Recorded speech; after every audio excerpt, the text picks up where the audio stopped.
Lovely bronze handwheels on there to allow the firemen to control the opening of the dampers. In other words, when you're going for it, they're going to be absolutely wide open as you can get them.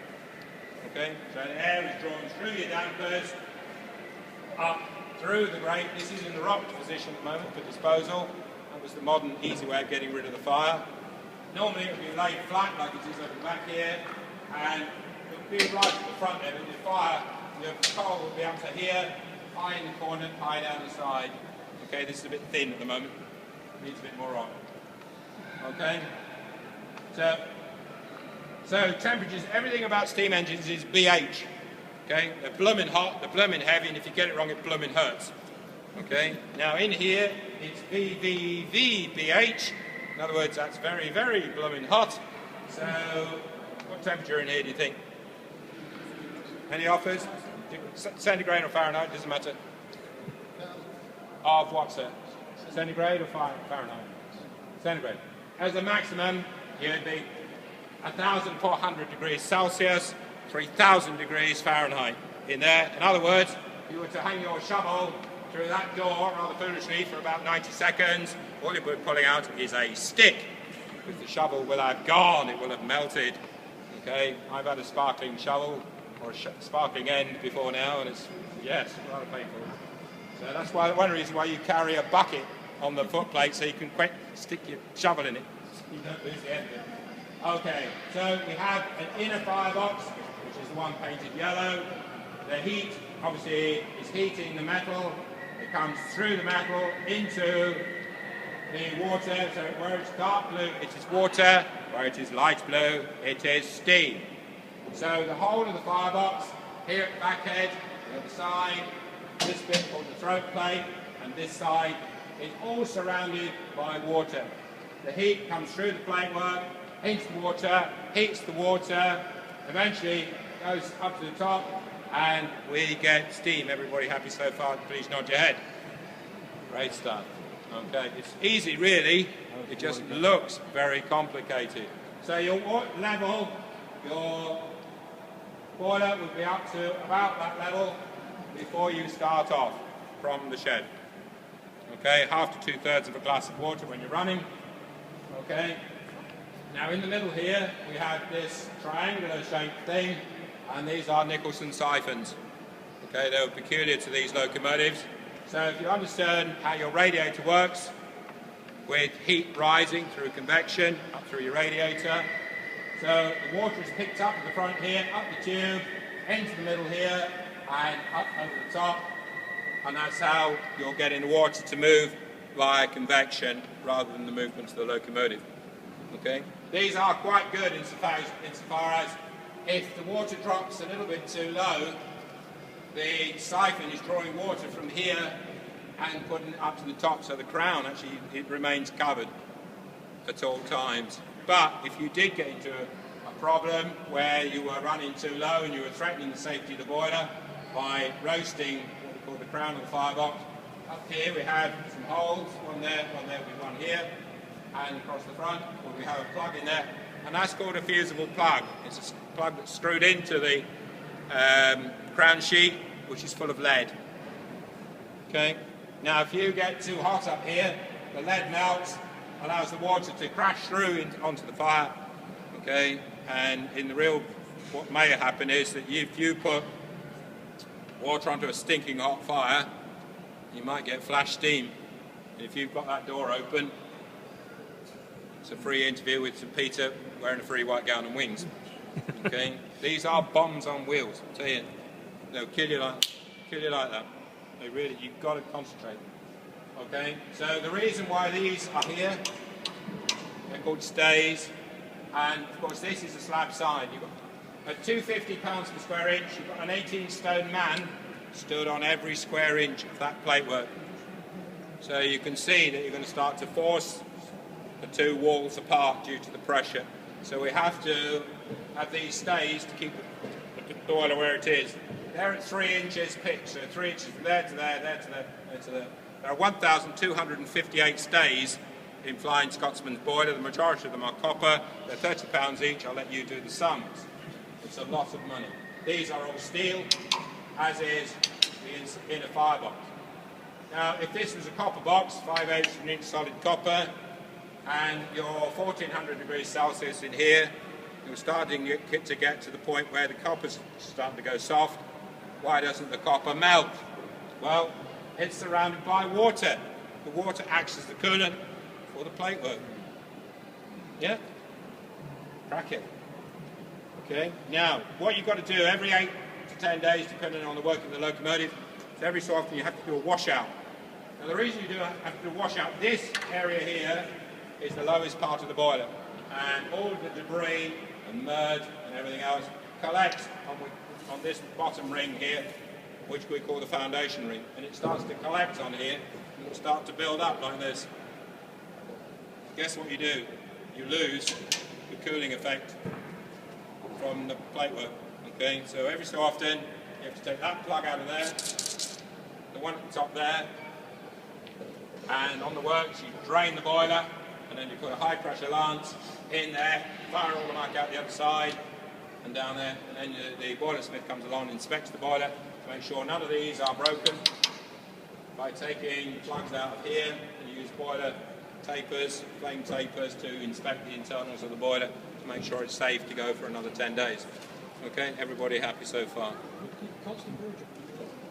No, you don't. On some engines you blow them down every so often to purge the muck and rubbish out of them. You look at the Chinese engine, it's got 2 auto blowdowns. Some of the standards had auto blowdowns on them, but not this one. Okay, yes, I know that some did have an auto, just to take the scum off the top of the boiler basically. Yeah, and at the bottom, yeah, some of them did, but not all. This one certainly didn't. Yeah. How did you get the water out of there? That's what I want to know. How did you get the water from there up to there? Water up there, up to the level. Right, okay then. You preempted me slightly, okay, because I normally leave it to the end. That thing down there, number 7, is called an injector. Okay, it's below the water level of the boiler. So when you open the water tap, the water flows under gravity into the injector. It will come out then, issue from the exhaust of the injector. You then switch on the steam. Now, a simple injector has 3 cones in it. The first one is the steam cone, which goes from large to small, which means the steam is accelerated. It's like, you go like that, go with the champagne, or you can't reach the flowers or wash the car. What do? You squeeze the hose, it goes a lot further. Classic Bernoulli's theorem if you understand it. Okay? If you don't worry. So what happens is, you accelerate the water, but in proportion it loses its pressure. Okay? You've already got the injector flooded with water. The steam then hits the cold water. You then transform the energy, that steam energy, into kinetic energy in the water. Then goes into a second cone called the combining cone, which goes from large to small. The steam and the water combine. At the end of the combining cone is a solid wall of water, which is now at about 100 degrees Fahrenheit from stone cold, and it's moving extremely quickly.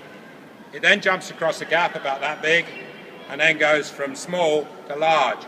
So the opposite happens at this end, where it slows down, builds pressure, builds pressure, builds pressure. Okay, as it slows down, it builds. It goes through a one-way check valve, up underneath the running board pipe work, up to those 2 check valves up there. Okay, the reason it's there is because you're delivering water at 100 degrees Fahrenheit. The boiler is working at 400 degrees Fahrenheit. So you deliver it down there so you don't cold shock the boiler. Everybody happy about injectors? Now, there is one there should be 2. You're using 35 to 40 gallons a mile cruising, 50 if you're climbing. If you're sustained climbing, you might have to use 2 injectors to keep up with the boiler level. So you could be, at any time, delivering 100 gallons of water into the boiler. That's 450 litres a minute going from there into there via those check valves. Sorry? Controlled by the fireman. That's his job. Get the water level right. The problem is with the boiler. The fireman that use the injectors, whereas other railways the driver use the injectors. On the British Railways, it's the fireman's job. Is it? Yep. I thought it was The only time the driver I know that does both jobs is when I'm driving my 5-inch gauge models, because there ain't room for two of us. And that's when things get hot. They're just the same, the miniatures, they still burn your dang fingers. So, yeah, normally driver drives, the fireman manages the boiler in all aspects. Coal, water, injectors, boiler pressure, everything else, water level. Trouble is, when the boiler goes like that, all the water rushes to the back of the boiler, it's an artificially high reading. Goes that way, all the water rushes to the front of the boiler, gives an artificially low reading. So not only does the driver need to know the road, as we call it on the railway, the fireman more so, because he needs to know where the water level has got to be, because if you go from that to that, you can uncover the crown of the firebox and you've got a wrecked boiler. Doesn't take long. No. As regards to dampers, you say that they can't discharge ash, but these engines work on the fact they do discharge ash. Well, but nowadays you have to put grids on the front. You're not allowed to run with them like this. You have to put guards on the front to stop big bits going out. These were known as notoriously as volcanoes. The problem is that BR now, or Network Rail now, have allowed the vegetation to encroach too far near to the line, and that's why you get line-side fires now, because they're not running the steam engines. Normally at 80 miles an hour, it would just fly in the atmosphere, wouldn't it, though? Yeah. Slow speeds, Yeah, it just drops. it drops. That's why by law now you have to have arresters on here and arresters in the front end. That's a requirement. Otherwise you don't get signed off to operate. Is that damper the same in all engines, or just on this design? This one is on this design. Yeah, because On the A4s you've just got one big flat damper, that's it. Same on Scotsman, same on Green Arrow. I just think like the Blacksman with his blower, he pumps and pumps and it gets it really hot. This one, it's forced through speed more than anything. And also, predominantly that smoke box end pulls this end. It's done by vacuum. If you let me get to that end, you'll understand it a bit more.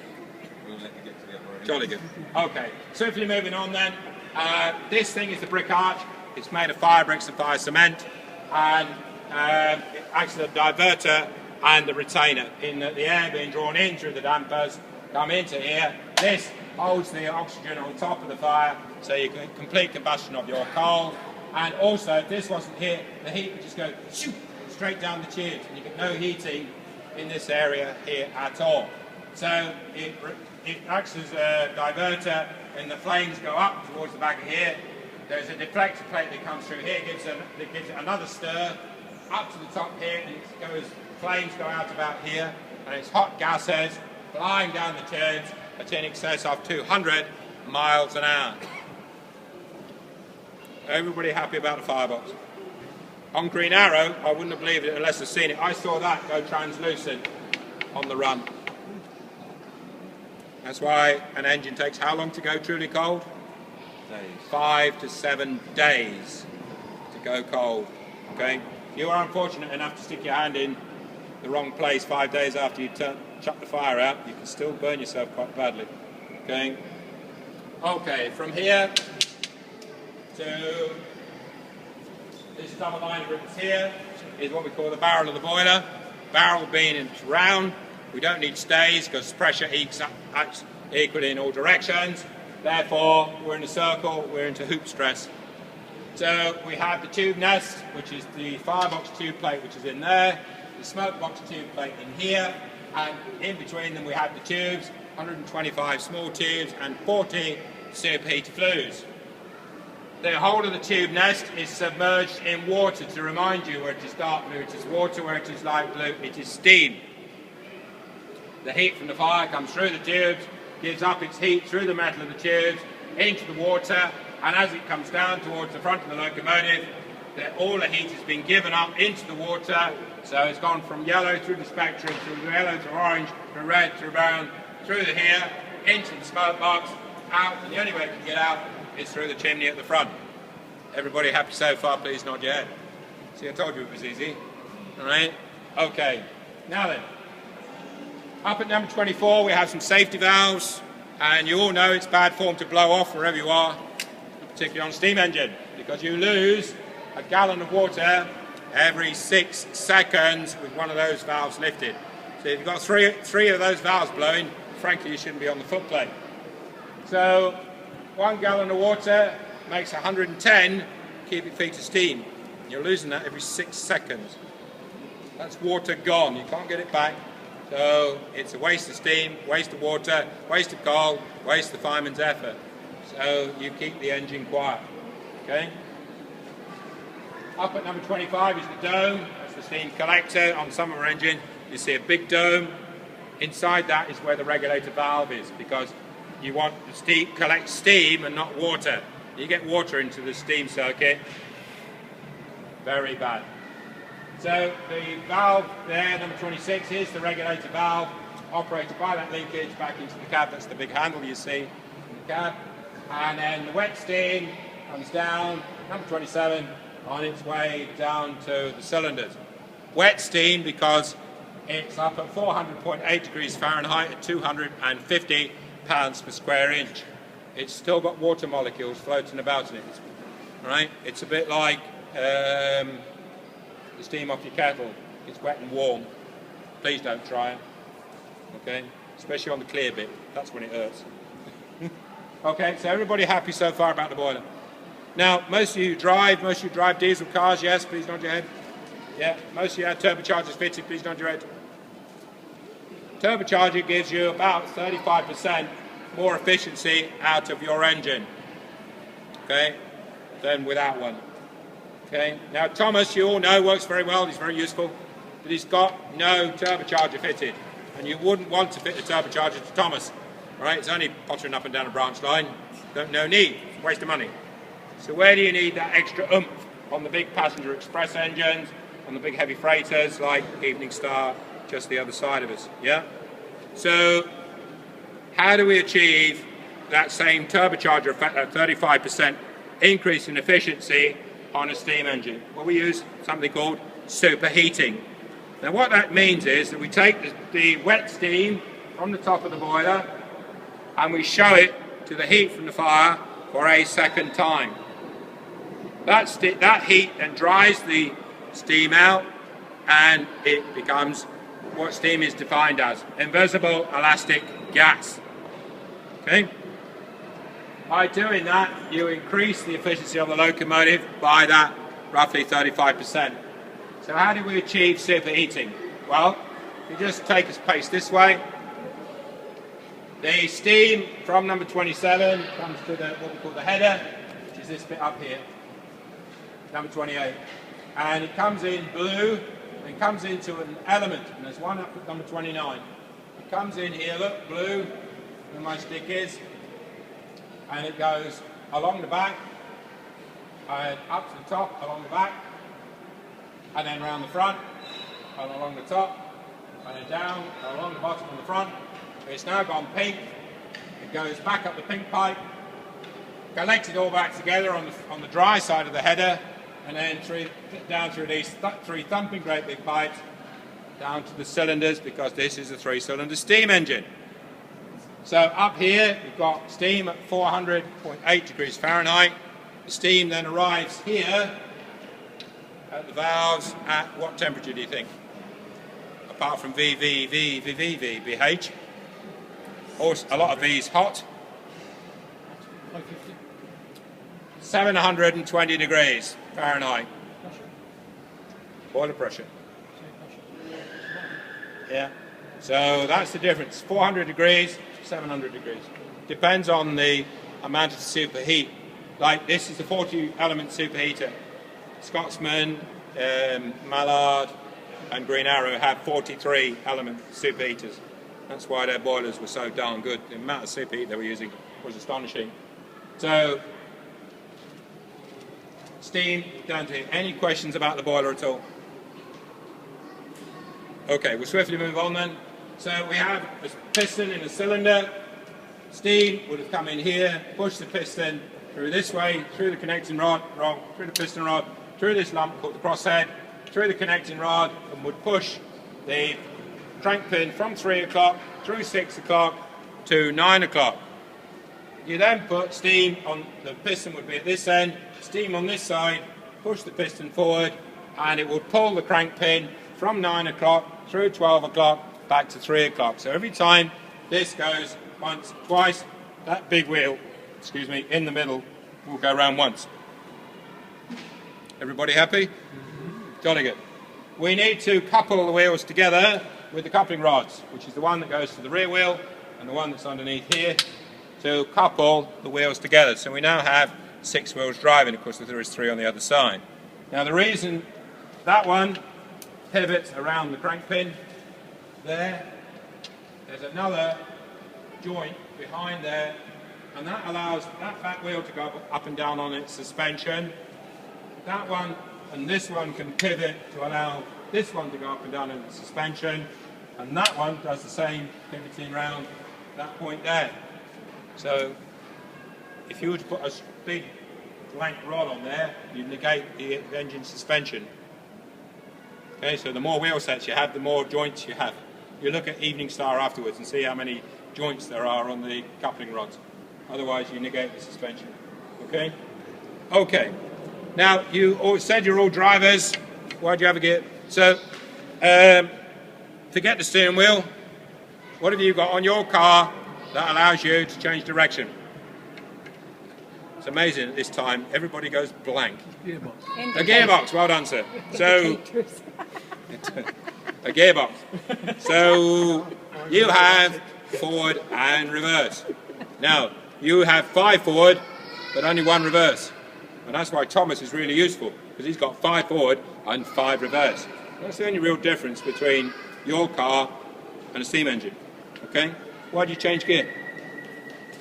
Why do you change gear in your car? Yeah, and? Use less fuel. Use less fuel. What else? Less engine revs. Absolutely, less engine revs. So, you're not doing 70 miles an hour in first gear. That doesn't include Honda Fireblades and Ferraris. Okay? All right? So if your poor little engine is going at 70 miles an hour, you're doing something wrong. Okay? So when you're doing 70 or more miles an hour, your revs are down there. You're saving wear on your engine. You're saving your oil from overheating. You're saving fuel, i.e. your back pocket. Yeah? Dead easy. So why do we change? I'm putting this in your terms so you understand it. Why would you change gear on a steam engine? To go up a hill. Possibly. What else? What do you need to save? Use less water. Water. Cold. What else? Steam. Who else? Well done. The flashing blade called the fireman. Okay? It is possible to drive one of these at first gear. Right? Your fireman would last about 10 miles before he's on his knees going, why the hell haven't you changed gear? So what you're doing is you're trying to run efficiently, get the best out of your engine. It takes 2 guys, driver and fireman. So if you just move back a little bit for me. What about the coalman? There's 3 in there though, isn't there? 2, driver and fireman. The fireman does all the coal shopping. Yes, ton of coal an hour, 1 man, 1 shovel. Now, you never thought today you'd come to the Railway Museum and see valve gear explained with a bean cane. Watch and be amazed. Okay, think of a pendulum on a clock. You swing it like that. If you clip onto it down there, you get a lot of horizontal movement. Yeah? For the same amount of swing, if you clip onto it up here, you get very little horizontal movement.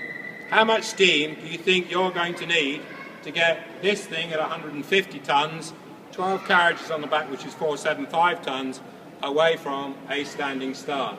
Like flipping loads. How much do you need to keep it going? Less. Not a lot, as that annoying magician used to say. So let's put that on the engine, yeah? So,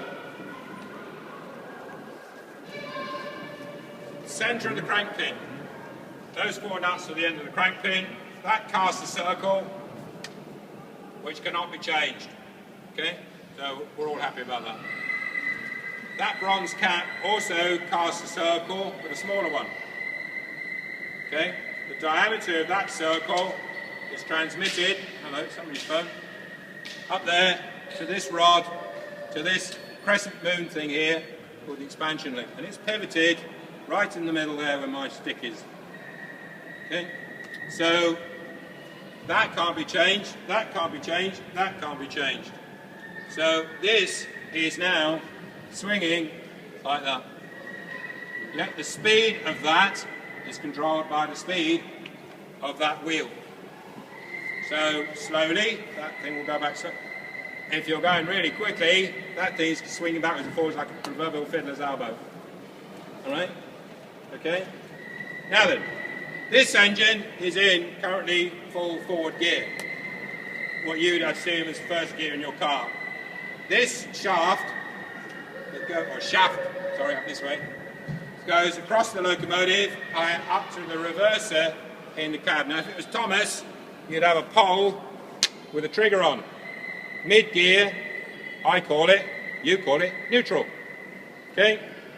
Trigger, forwards for forwards, backwards for backwards. Dead easy, yeah? Fantastic. Right? Now if you get on another engine, you'll see a big hand wheel that could go like that. Anybody been on Evening Star today? And it goes like that, doesn't it?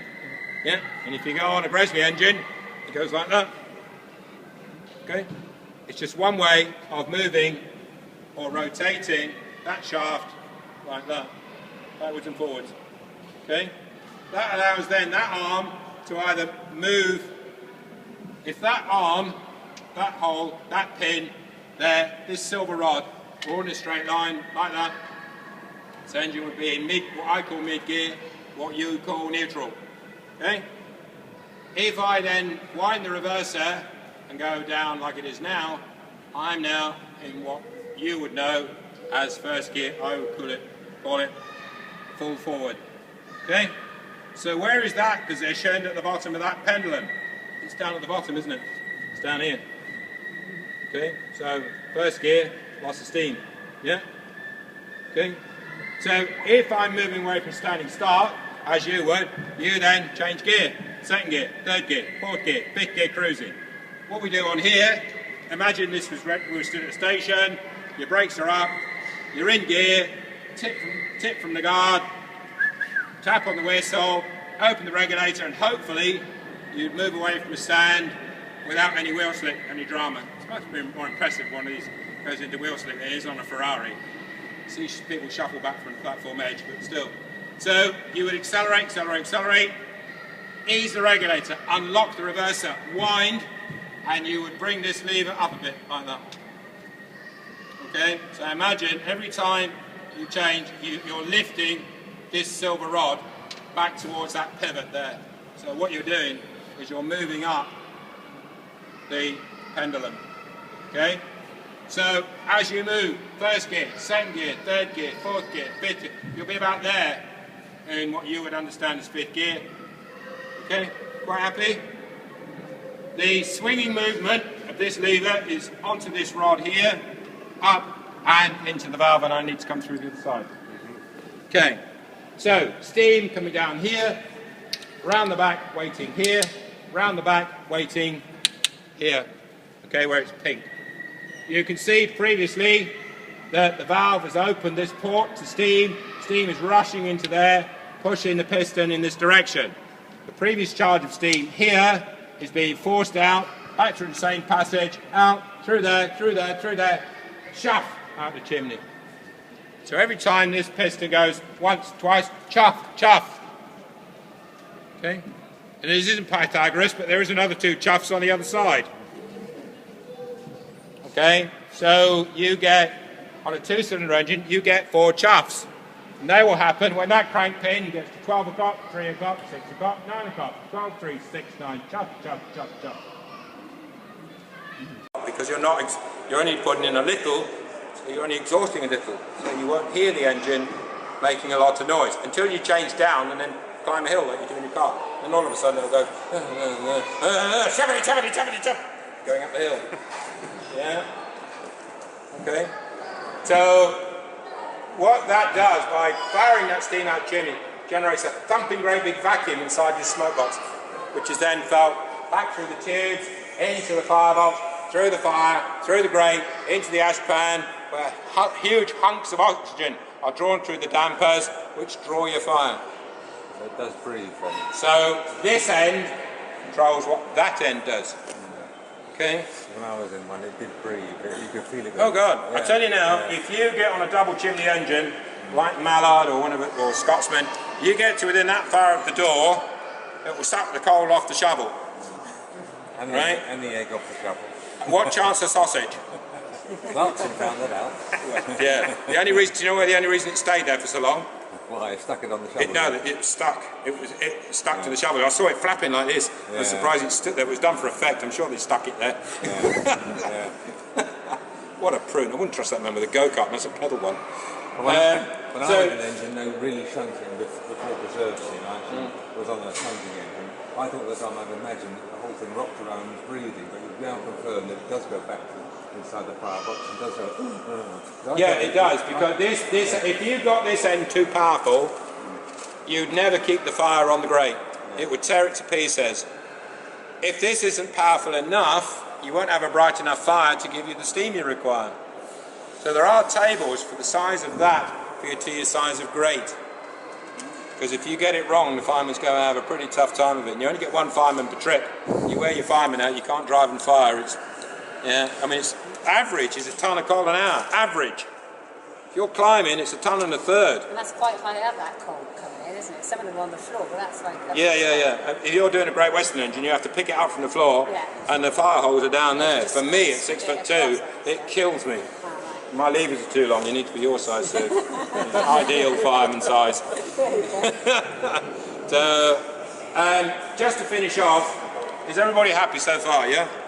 Now on your top of your gear stick, you've got 1, 2, 3, 4, 5, R. Now what I've got, if you can just give me a little bit of space please. I've got 0 in the middle, and 75% that way, and 75% that way. Now 75% is 3/4, yes? Yeah. Okay. Now my 0 is your neutral, my 75 is your first gear. Okay? So what it means is, can you excuse my back please? Steam coming into here, if I'm in where I am now, it means that valve, that port there, will remain open until that piston has moved 75% down the cylinder until the valve closes or cuts off the steam supply. That's why sometimes it's known as cut-off. So 50% is halfway, 25% is a quarter, 12.5% is an eighth. Okay? First gear, second gear, third gear, fourth. Yeah? So when you're cruising, that will move 15% or 12% about to there, and that valve will shut. And then the steam is working what we call expansively. You're getting the most out of it. You're working most efficiently. And therefore, that bit of steam there, thrown out of there, isn't going to give you very much. Yeah, so it's going to be, yeah. Now if, bizarrely, you'll think, I don't normally do this, but just to, you've been a great crew, you'd think that the pistons were like the pedals on a push bike. No. One there, you've got 2 dead centres. The engine will never move. Okay? So what you have is that after 1900, that one's at 3 o'clock, this one is at 12 o'clock. Okay? Because this one's right in the middle. So it's done for starting. Okay? And that's how a 2-cylinder engine works. So you get... No. Okay? Alright? Now then, you'd think on this engine, 3 cylinders, how the crank pin's pitched, equilateral triangle, 120 degrees. Okay, so instead of chuff, chuff, chuff, chuff, chuff, you get a chirruping, yeah, because you get 6 beats. Yeah? You'd think on a 4-cylinder engine you get 8 beats. No, not necessarily. Lord Nelson, yes, but none of the others, because you have a phenomenon known as divided drive. Now on here, all 3 cylinders drive on the middle wheel, as does Mallard, as does Scotsman, as does Green Arrow. Okay, Tornado, middle cylinder, drives on that wheel. So the drive is divided between 2 axles. Okay. Now on a 4-cylinder engine, like the King or the Duchess, the outside cylinders drive on the middle wheel. The inside cylinders drive on the leading wheel, so you've got driver-driver training. Now, what you have is that you've got one there and one there. You've got a space at 6 o'clock and 9 o'clock, haven't you? So guess where the middle cylinders are? One's at 6, one's at 9. And what happens is you get 2 beats, 2 exhaust beats at the same time. So you still only get 4 beats to the bar. 12, 3, 6, 9, 12, 3, 6, 9, chop, chop, chop, chop, chop, chop, chop, chop. Okay, now Lord Nelson has its exhaust beats every 45 degrees.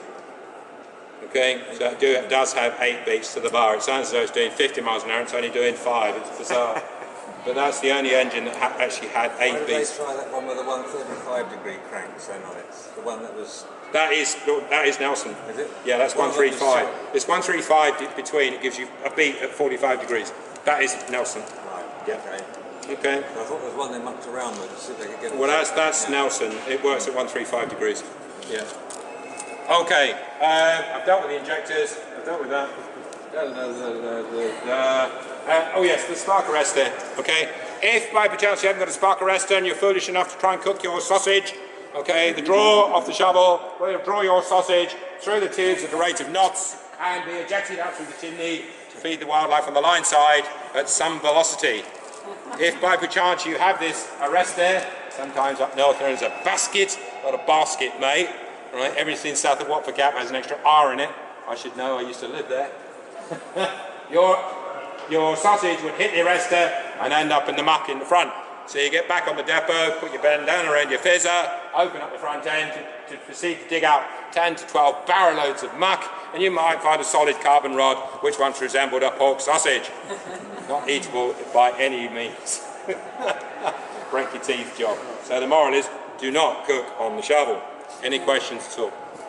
Yeah, it's a silly question. When the steam tube sometimes it's very dark. Why is it? It's black? because what you're doing is normally, if you're running with what I call a proper chimney, you fire to the colour of the smoke from the chimney during daylight. So if you're white, you're only exhausting the cylinders, you're not getting nothing from the fire. A nice grey haze is what you want. If you have a black fire, the fireman's overdone it a bit. It will burn out and it will go grey again. Particularly if he's built the fire in the station, you can have like Mount Vesuvius, right? So that's because coal fumes. it's the draw from the fire. Yeah. What you'll find is if the firing is done correctly, it will puff black and then go grey. Puff black, then go grey. Okay, but if it's purely black, i.e. blacked out, you could have a clinkered fire. Your dampers could have dropped closed. You're not getting air through the fire. Okay?